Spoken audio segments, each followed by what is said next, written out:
All right, guys. All right, we're gonna begin now. There's a last pool regarding the master classes. So there is a paper going about the row number 4 or something like that. There will be a paper that says what master class you want to visit. Okay, so please fill it out. I know that many of you don't read my English at all, so that's your chance to sign up for the master class. We have a limited amount of seats available for any of the master classes except the Azure. Okay, those are great master classes by great people, great preparation, etc. All right. So if you want to join, sign up yourself in that paper. Okay. All right.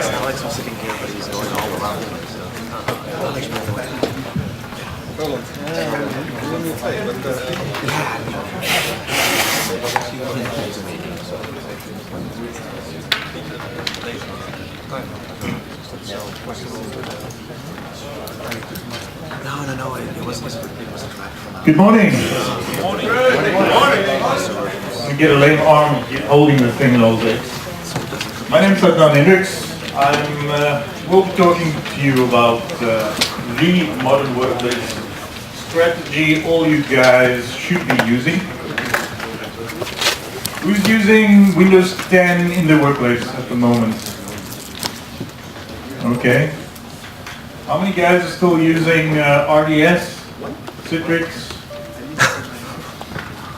Some of the same people. Okay, nice. And at the moment, you guys are probably still using group policy and that sort of thing? All of you. That's why I'm not asking you to put your hands up. Put your hands up. Who's already moved on to MDM management with Windows 10? I'd like to see some hands. Who's using Intune? Nobody? Okay, you. Everybody else using the other brands, AirWatch and some other vendors. A little bit about myself, if you haven't known me. I've been coming to E3 for a while. I'm based in the Netherlands, but I work globally. And I've been a trainer. I do a lot of work in the Workspace and also Azure. And the important thing is my Twitter handle and my email address in case you guys want to contact me later. I do a lot of Azure classes, Azure work. I've even done some Azure work for Microsoft. So we are running a bunch of boot camps, and this is one of those things that we're doing in Belgium next month, because we're doing 18 throughout the year. So next one is in December from 11 to 15. And we got a special discount code for you guys in case you're interested, you want to do something like that. And there's a itcrowd.be event next year in March 14 in Belgium for the Belgian guys and the Dutch guys, growing it out there. But since I'm a South African guy, I want to show you a little bit about my country. This is generally how I like to have my coffee in the morning. And the reason I'm doing this is because I'm trying to get Alex to, host an E2E in my home city. And then we have. Now there's a swimming pool, and behind the swimming pool is a wounded person bleeding. And actually, the picture is taken by a policeman. Murder investigation. I live around the corner from this hotel. This hotel happens to be on the beachfront in Camps Bay. I lived 5 minutes walk away in Rotterdam before I moved to Europe.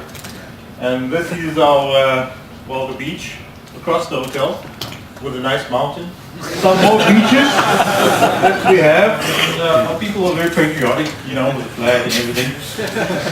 And since we are Africans, we're the tip of Africa. So the Cape of Good Hope, discovered by Europeans. So my background is Dutch, Scottish, and then I look like some guy I hardly met. At least I just remember a guy with a beard. So you're Afrikaans, right? What? You're Afrikaans. My Afrikaans is worse now because I speak Dutch. Been living in the Netherlands since 2003. But other than my line, we have lots more beautiful animals and once more patriotic, crazy people. And I told Alex if we do it there, I'll even sponsor wine tasting at our second You oldest, sold me this. oldest wine estate, Boschendal. I'm sure some of you know the, what's it, 1965 or 1865? I remember the models of the wine, you know, but it tastes great. And we colorful people, see the yellow. So our food, breakfast, and some more promo stuff. And we can even do a mini safari. You know, in Cape Town, we can go watch the animal. Some of you guys like that kind of thing. Can we get out of the armored vehicle when we do that? Well, we can have special buses. Special buses. So if you guys are interested, you know, we would love to have an E3 in Cape Town in 2018. More than 60% or 70% of the tours. And it would go to Melbourne anyway. Nah, nobody. No hands. No hands. So that's a given. So end of March then. End of March. Skip Amsterdam. Let's do this. Skip Amsterdam. I would be for them. Really. Yeah, we could just spend 2 weeks. Well, back to my presentation. You do a presentation as well? I have like 20 minutes left. He's a travel agent in the other life. So most of you guys know this. I mean, Windows 10 is yet to stay, and we all pretty much using it already, except for the Mac guys. Some of the Mac guys actually install Windows 10 on their MacBook. Yeah. Don't know why they do that, but it's been up and down lately, won't you say? I mean, they're pushing it out at such a rapid tempo. Sometimes I feel it's like a bit buggy, sometimes it works. So it just depends on which release is getting. Who's part of the insiders and doing the testing guinea pig stuff? Everyone. Other than me. Everyone. Yeah, well, no comment. But we do it anyway because that's the future, right? So something that you guys already know, that's Windows as a service. You get like if you compare it to Office and Windows 10, and even some of you use System Center, Configuration Manager. Anybody? Okay, not that popular here, but I know that. But every year you get 2 versions of Windows, and that version of Windows that you get, whether it's in March or September, like the fall update and the spring update, whatever they call it, is only valid for about roughly 18 months. And you know the Windows as a service thing, and you have this long-term servicing channel. And if you're an enterprise customer, I've been told recently, opposite than what I've been told like a few months ago. This version is available. Well, there's a new one for 2 to 3 years. A new one comes available and it's valid for 10 years. So 10 years of support for those stable environments. So you guys know this stuff. What you might not know, maybe you know this already, is that Microsoft has a habit of changing the rules. You know, they say one thing and then later on they'll come back and say, oh, wait a minute. Remember a version of Windows 15.11, which is kind of out of support? Well, just yesterday or recently this week, they announced, well, for education and enterprise, you're getting support until April 2018. That's another extra couple of months. So they're not really doing it negatively, you know, like they're not following their own rules. And the same thing that's been told to me about the LTSB version. Now, I've been telling a lot of my clients, you know, like the information that I had, that, you know, you can only use it for your very specific machines that don't run Office. And then, depending on the scenario, you'll get a Microsoft guy that tells you something else. So keep checking the rules on that. But lately they've announced a new SKU. It's kind of like a all-in-one suite, Microsoft 365. Who's been to Ignite this year? Okay, not that many of you, that's great. But like Microsoft Ignite is really just Office 365, Windows 10, Enterprise, EMS, all thrown into one. So it's basically more of a sales pitch. You know, you buy it, get a good price, and you can go ahead and use all the functionality and the features and everything. So in a way, that's a good thing, because that's the direction that Microsoft wants to go. And that's really the main gist of my presentation. It's about, you know, we all have this whole challenge right now, and I'm sure a lot of you guys do that, a lot of my clients certainly do, where they're trying to use the same policies and the same settings and the way they used to configure and manage, you know, Windows 7, Windows 8, all the old stuff, legacy. They're trying to do that with Windows 10. And it's tough because some of the stuff doesn't work. And there's a reason for that, because Windows 10 is different. I mean, before you had like, what, 5 years, 6, 7? I know some people are still on XP, so, you know, and that's like more than 10. So those kind of environments are sitting with a challenge because it's totally different. So EMS, a lot of sales, it's growing, people are buying into it. There's even different flavors of it, depending on your organization, so you're getting different.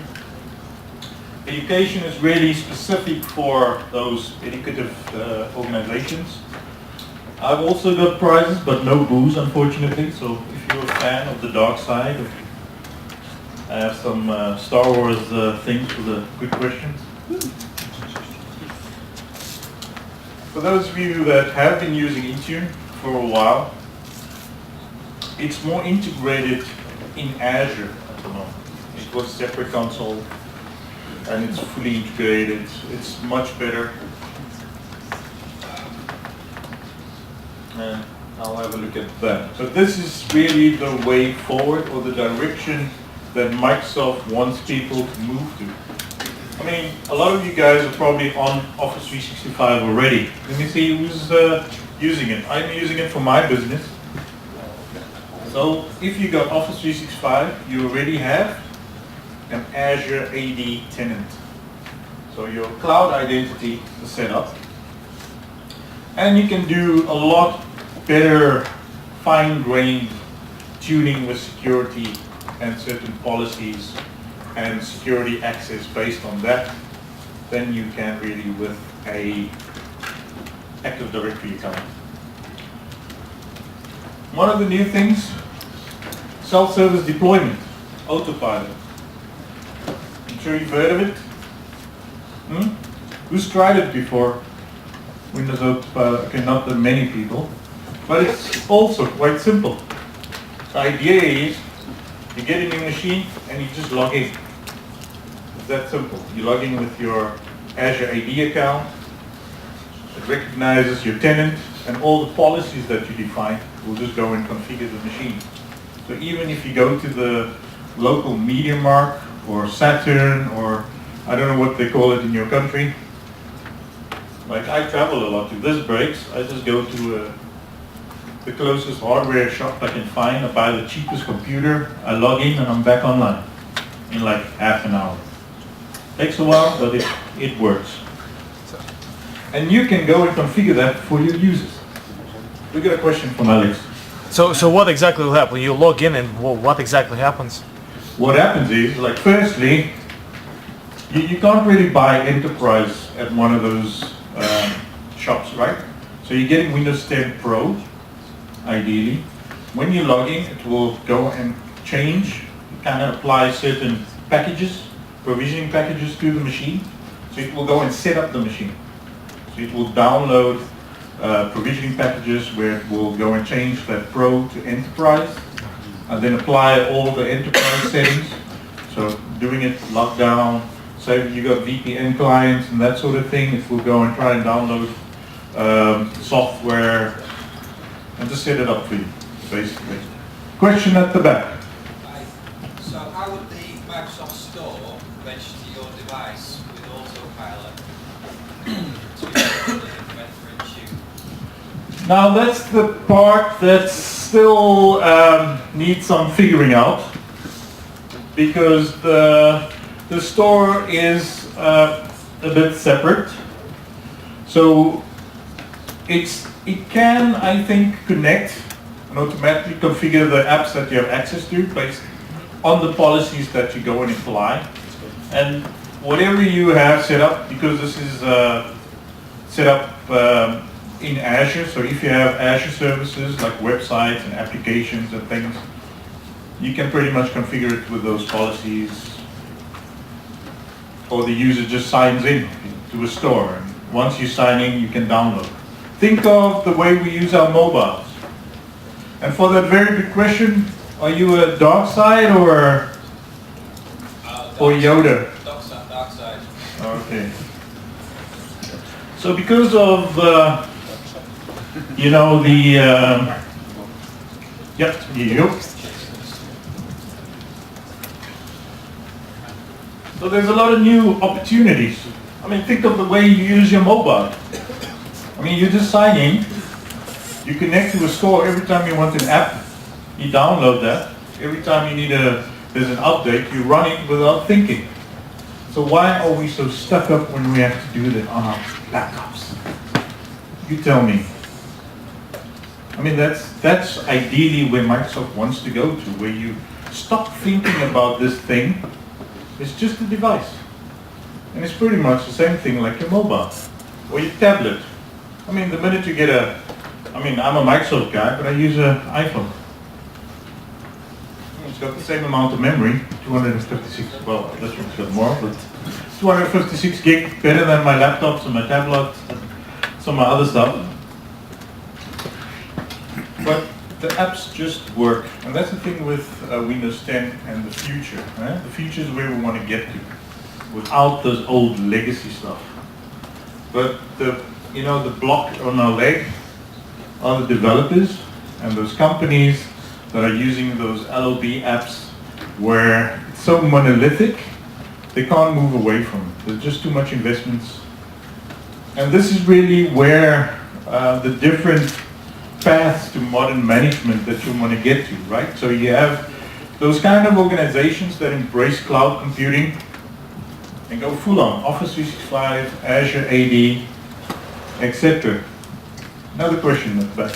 I would say that if you look at Windows S, yeah. Nobody can hear you. Okay. With this question. If you look at Windows 10 S, the S version, so this is store only. But S, Microsoft tells you that for education only and S for schools or something. But it's kind of, let's say, you have the issue that even school apps are legacy apps, and there are store apps are not there yet. So you have the problem for the developers to develop the store apps. So it's kind of like Windows Mobile was broken because there were no apps. So how to handle that?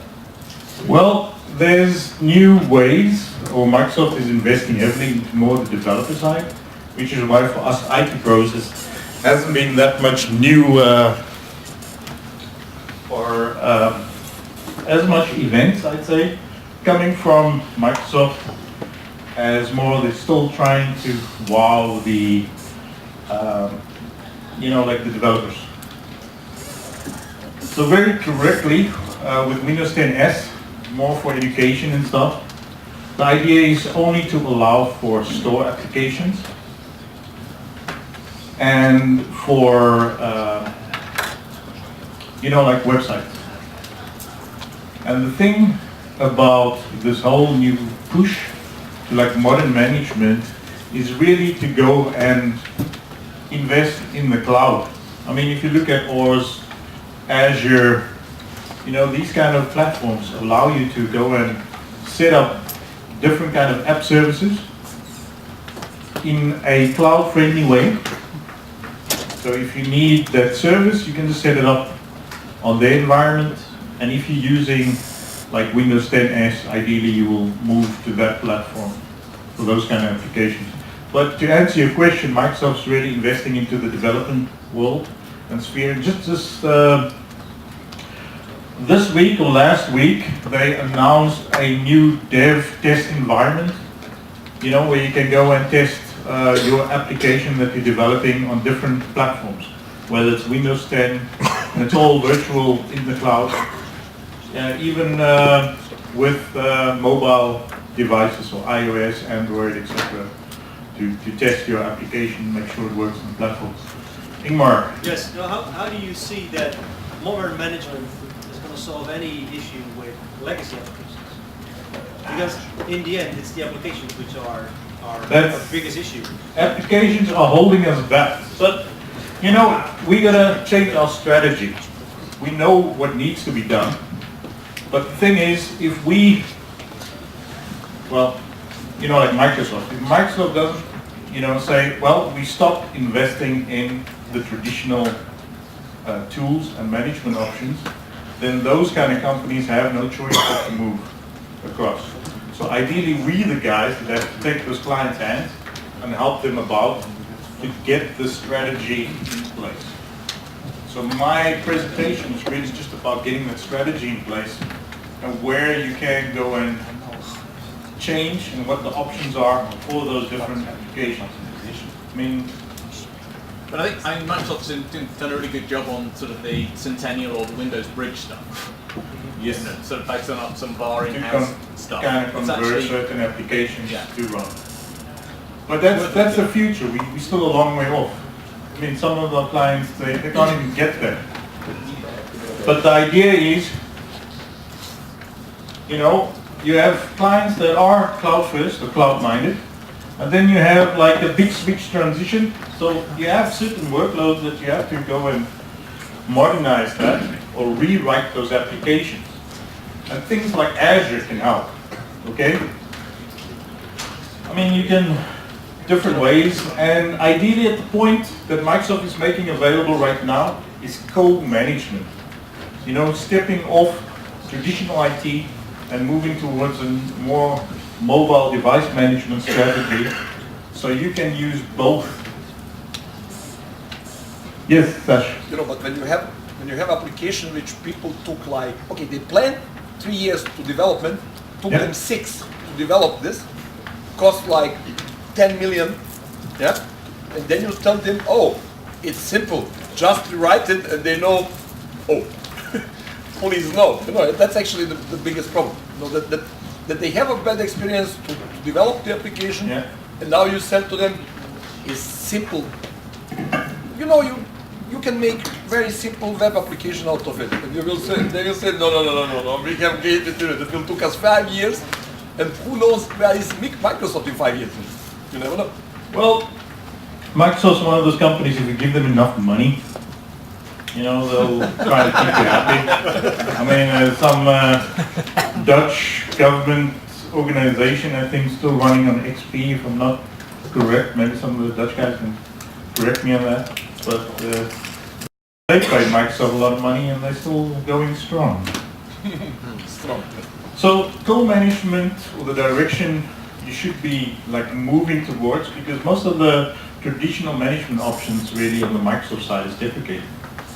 I mean, group policy, it's still available, but the idea is that there's more features being made available on the mobile device, the MDM side, than the group policy side. You know, so some features are only possible on the MDM side. And it's not all or nothing, you know, you can still try and use both.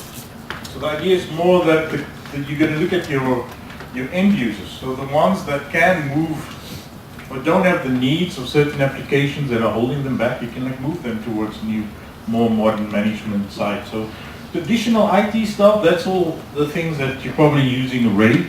Some of you might be using your Azure AD already, accounts to log in. I mean, with Windows 10, you can do that by now. You don't need the whole autopilot, or you can just Azure AD join on Windows 10. It's the first cloud OS that allowed that.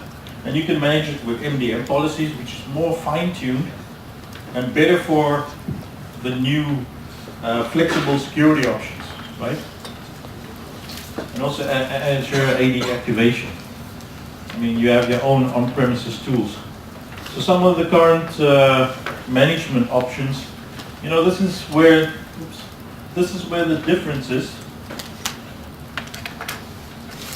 you know, you're doing some deployment or imaging, and that takes time. And also, is it really sensible if you're getting 2 versions of Windows? I mean, how many images do you have to keep up to date? Why isn't it every time there's something new, you just update with the latest update package, right? And or the autopilot option. So right now, different provisioning options, procurement options, your identity and authentication. A lot of you guys invest in ADFS, but even that's not even needed anymore for a single sign-on.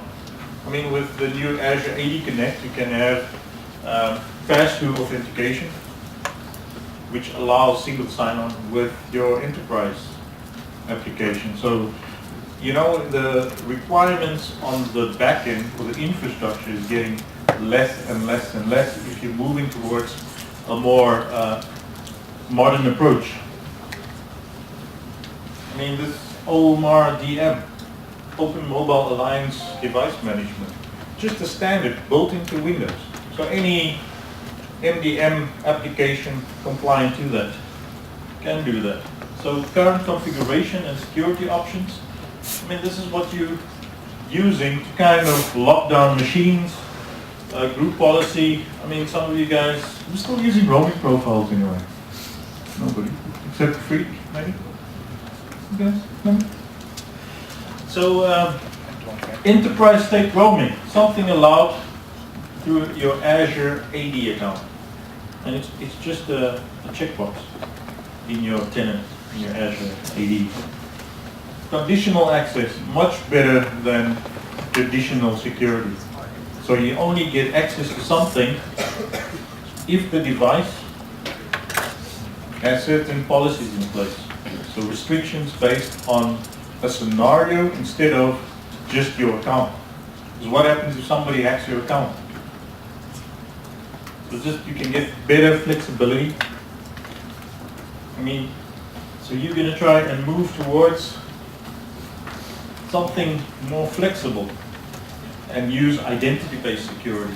I mean, this whole slide deck will be available for you guys. But how do you go and bridge the gap with your management, right?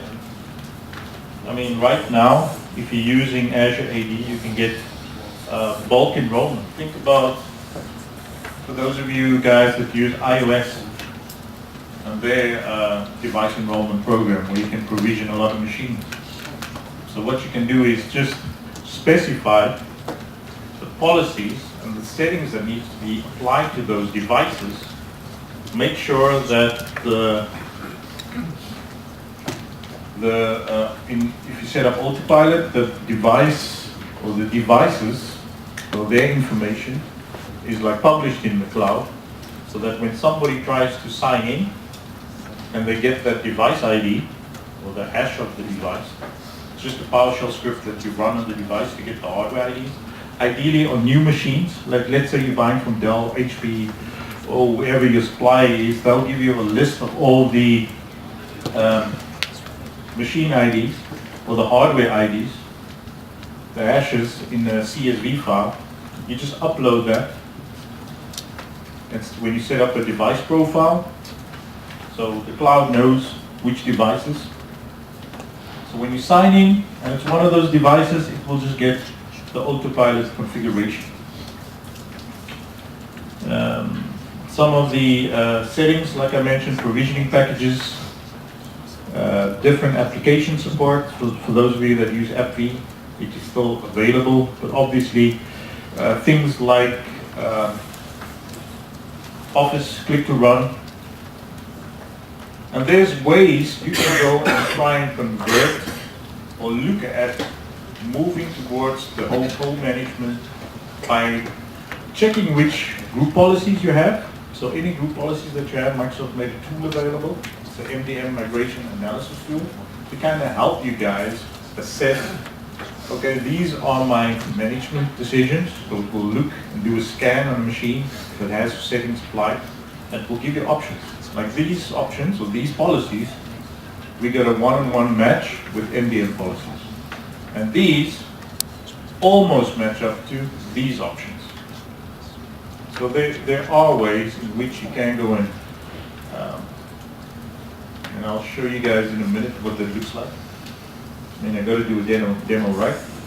And you can apply ADMX policies through policy CSPs. And that's really where you manage certain GPOs through your MDM. Yes? But that kind of implies that you're constantly connected to the internet, as well as your enterprise. If your enterprise doesn't have internet connection, what happens then? That is correct. Nothing happens. And you're not connected to the internet? You don't have to be constantly connected. You know, there's no like live link. It's not as a it's not like a I would say group policy refresh, or where you constantly need to be in a dedicated connection.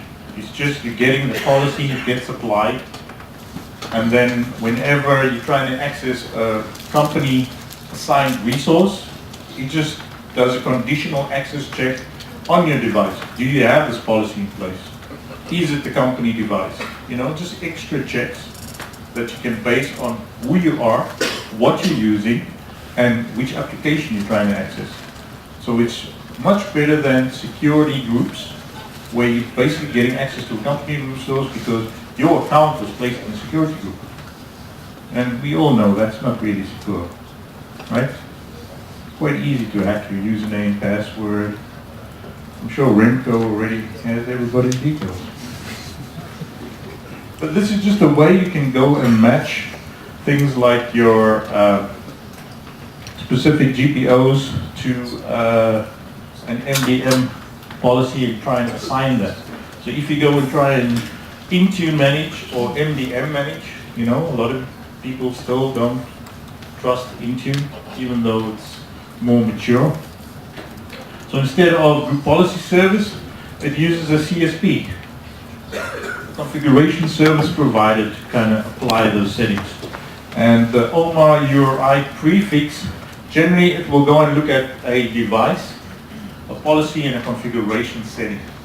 So there's new different ways in which you can go and set these things. I have a example here to set the branch readiness level.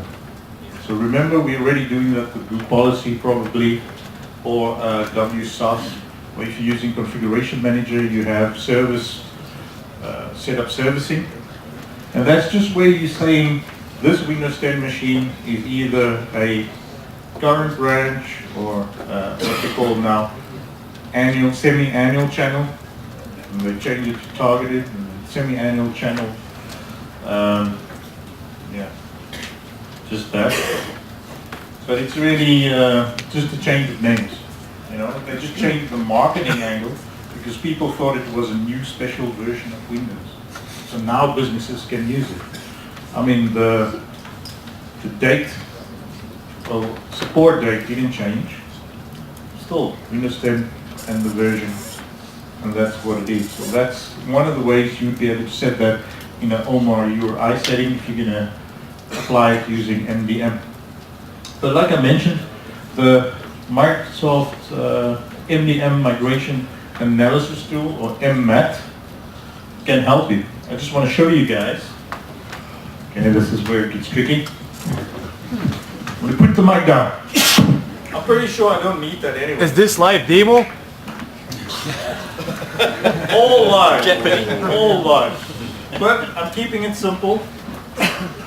That's what everyone says. No, I suck really something. So, it's basically, let me show you where you can get it. It's on GitHub, so you can just search for MMAT, and you just download. I thought I duplicated my screen. And do you have any case studies where companies migrating to this? There are The current. certain companies, but they're not doing it globally. Yeah? They're doing it. Let's take these users, because these guys are just sales. They don't really need any. They don't really do anything. So this is it. Internet, Word, browser, you know. Hi. And most of these guys use like web applications. So they constantly in an environment where they're not at the company. I mean, think about some of your TSPs, or technical sales guys that are never in the office. You know, VPN is so outdated. You know, so these guys are on the road and they always just have an internet connection anyway. So group policy for that, if you have Active Directory, I mean, every couple of weeks you have to be in the office and sign in. Just last week, some guy couldn't log into his machine because, no, I haven't been in the office in a while. So yeah, he was sitting on the phone, and I just with the rest of the guys, you know. He couldn't do anything with his device. But back to the session. So,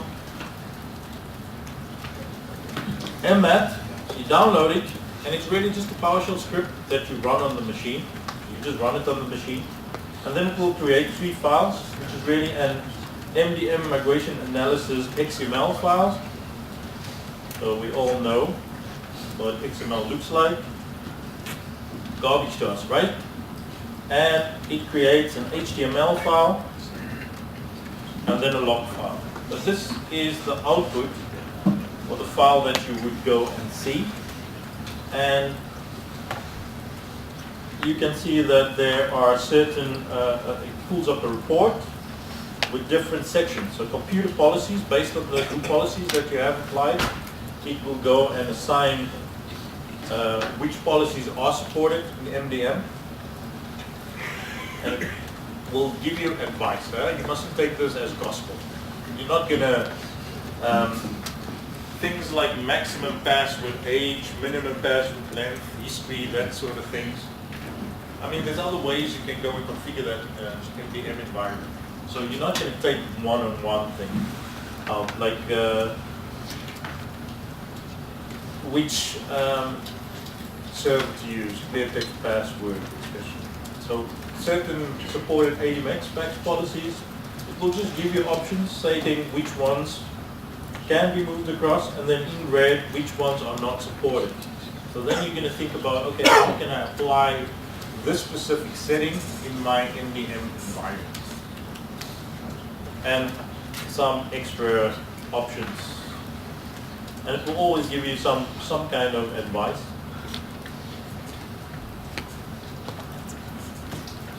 Which registry settings can still be used. And this is the user policies. Obviously, on this environment, not a lot of those.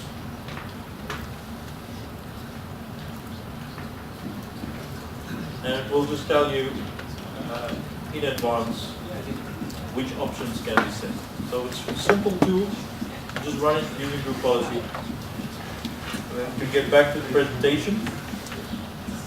That's your heart. In the back, tick, tick, tick, tick. No, it's still moving. I have no heart, Alex. So, how do you go about the applications? The idea is that you look at the application usage instead of like ownership. We're always trying to find, when we do a migration, who's the owner of the application, you know? And there's never one. The guy left like 10 years ago. Everybody's still using it. And the application list that we're trying to collect, it's never done. So in a classic environment, you probably have a lot of internal web applications. And just the idea is more that moving to more modern environments, we can go and use, you know, split up some of our loads and run them in a different way. Okay, instead of having, I mean, think about it. And this is where I'm going to sell the cloud a little bit. You know, we have to support the OS. We either have to have the hardware available, we have to support the OS environment, not just the OS updates, but also all the extra stuff. And then we have to go and configure IIS and support all that stuff. Why not just, you just want a website or web application that connects to a database. You can have all those things hosted in the cloud. For example, you know, like with a lot of people take up SaaS applications. I mean, you have it already. You have platform as a service in the cloud, and whether you're using AWS or Azure, I don't care. What I do care about is trying to move towards a more hybrid environment where you can go and use it. So this is more a sketch of some of the hybrid environments where people are still using like certain VDI, SPC environments. And the more you move to a more modern workplace with your applications, I mean, we have different locations, platforms, ways we can go and set up different application services in these new cloud environments. Even this section, we can go and set up that in the cloud as well. I mean, no more dedicated hardware to buy. I mean, that's the biggest pain in the butt. Just ridiculous price to pay. Depends. I mean, you know, everybody's using a laptop lately anyway. And most of the time, it's from a legacy perspective or cost perspective, because people thought it was cheap.